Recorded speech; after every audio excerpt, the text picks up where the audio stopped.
آگے دیکھیے قرآن کہہ رہے ہیں کہ حضرت عباس کی جھوٹی قسم کھانے والے کو فوراً سزا ملی۔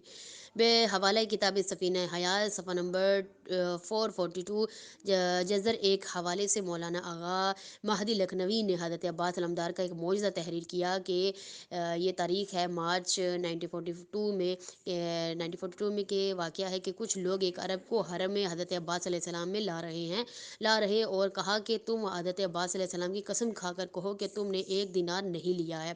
اس شخص نے قسم کھائی کہ میں نے ایک دینار نہیں لیا ہے۔ اسی وقت ایک زوردار تماچا اس کے منہ پر پڑا، سارے لوگ حیران رہ گئے۔ جھوٹی قسم کھانے کی سزا فوراً مل گئی اور بے حالت خراب اس شخص کو روضہ مبارک سے نکال دیا گیا۔ اس قسم کا انتباہ بالکل برمحل ہے، اور اگر صاحب مزار کی طرف سے چشم پوشی ہو تو وفائے شہدا گھٹتا ہے، اور بڑھتی ہوئی جرت سے نظام زندگی میں خلل ہوگا اور حرمت بھی برباد ہوتی ہے۔